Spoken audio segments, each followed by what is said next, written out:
सुबह हुई, मैया यशोदा आज बड़ी देर तक सो रही हैं, जागी नहीं है। मैया यशोदा 80 बरस की है गई, नंद बाबा 75 के है गए, पर कोई छोरा ना है। मन में बड़ो दुख होवे कि हे भगवान तने सब कुछ तो दियो, 9 लाख गैया दे दी, 84 भवन को तूने बढ़िया सो महल दे दियो, पर ठाकुर जी भगवान तने कछु लाला ना दे। तो नंद बाबा बड़ो ब्राह्मणन के पास पहुंच गए। महाराज जी हम पे कोई संतान ना है रे। तो बाबा ने कहा तू संतान गोपाल मंत्र को जप करा। तो बाबा जी जप करावे लग गए ब्राह्मणन से।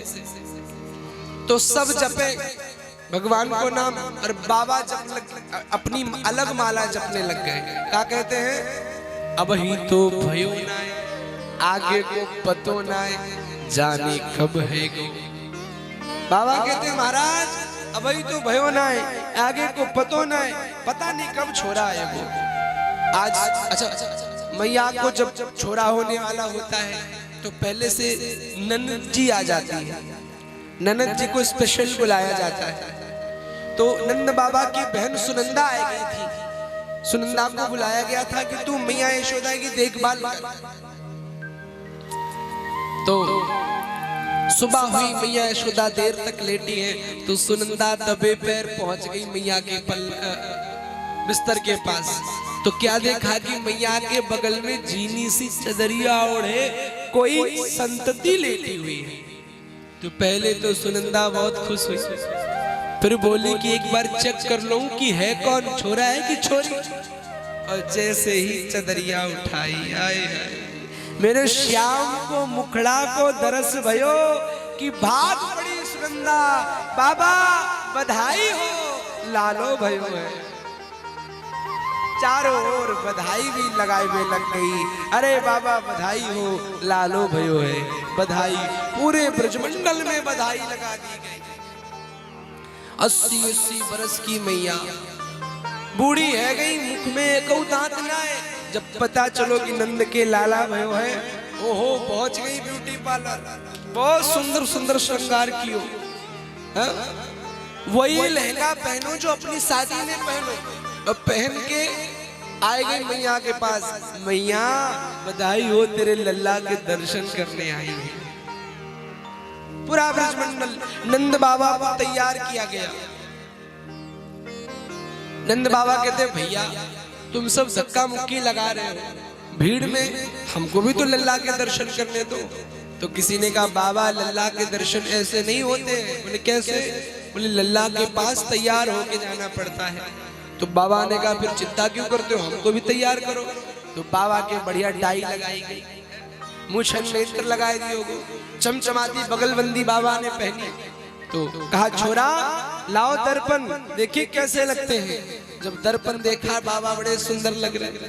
तो नंद बाबा ने सबसे पूछा भैया मैं कैसा लग रहा हूँ? तो अब सबने कहा महाराज ऐसा लगता है कि दूल्हा सरकार अभाले मंडप से तैयार होके आए, बड़े सुंदर लग रहे हैं आप। अच्छा बाबा चल जी। अब तैयार होके आए और जैसे अंदर प्रवेश किए, नंद जुग्वालन आ पकड़े, कहीं लोगन नाचन को व्यवसाय, गोद भरे कसी पेट चले, तब नंद बाबा सबके मन भाए। नाचत देख के नंद बाबा सब नाचत नाच उमंगन छाए। नाचत देख के नंद बाबा सब नाचत नाच उमंगन छाए। और काहू नीलाद नंद के ऊपर डाल दियो सब लोग हंसाए। बाबा जो अंदर जा रहे थे, किसी ने बाबा का हाथ पकड़ लिया, बाबा लल्ला के दर्शन करवे हो तो नाच नाच के जानो पड़े। बाबा ने कहा अच्छा, नाचने लग गए। और जो नाचने लगे कि एक झोरा ने दही को मटका लिया और पूरी दही को मटका बाबा के ऊपर डाल दे। बाबा ने कहा छोरा तूने मेरी शकल बिगाड़ दी, बड़ो सुंदर बनो थो मैं। तो कहा कि बाबा आपको पता नहीं, लाला के दर्शन करने के लिए दही से स्नान करने जाना पड़े। तो बाबा ने आदेश दे दिया, जितनी मटकियां हैं सब दही की निकालो, सबको स्नान कराओ।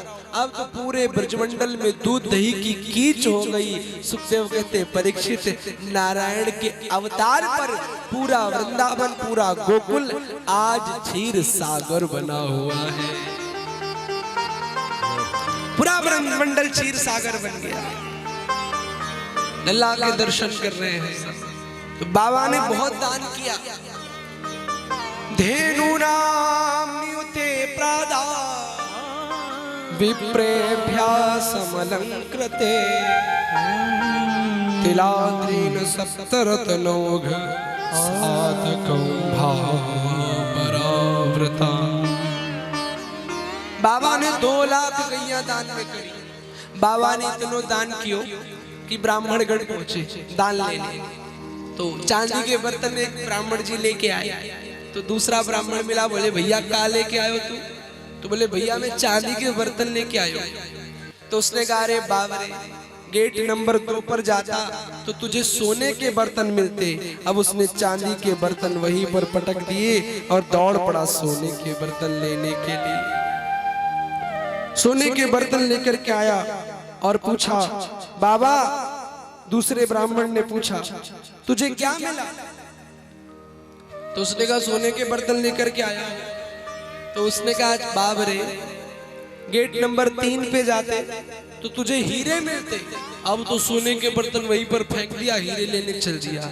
मानो सुखदेव जी कहते हैं, भगवान का जन्म भैया तो मैया लक्ष्मी जी पूरे ब्रजमंडल में ताता थैया करके नृत्य कर रही है कि आज मेरे लल्ला का जन्म भैया।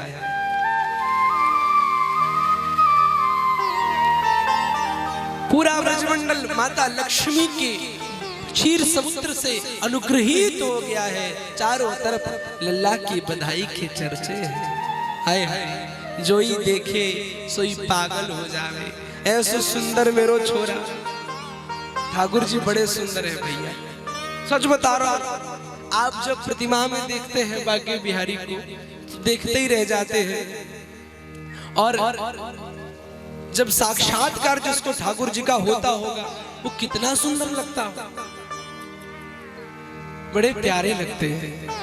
जब पीत वस्त्र पहन लेते हैं, आहा, ठाकुर जी को पीला वस्त्र बड़ा प्रिय है। तब तो ऐसे लगने लगते जैसे मानो साक्षात कामदेव स्वयं अनुग्रहित होकर के आ गए। सारे लोग भगवान का दर्शन करके प्रमुदित हो जाते हैं। एक पलना में मैया यशोदा सबको लिटाए हैं। लल्ला तो सबरी मैया आती है, कहती यशोदा बहन तेरे लाला को क्या मैं पलना में झुला सकती हूँ? तो मैया यशोदा कहती है, अरे तुम सबन के भागते ही तो लाला पधारो है, क्यों नहीं झुला सकती?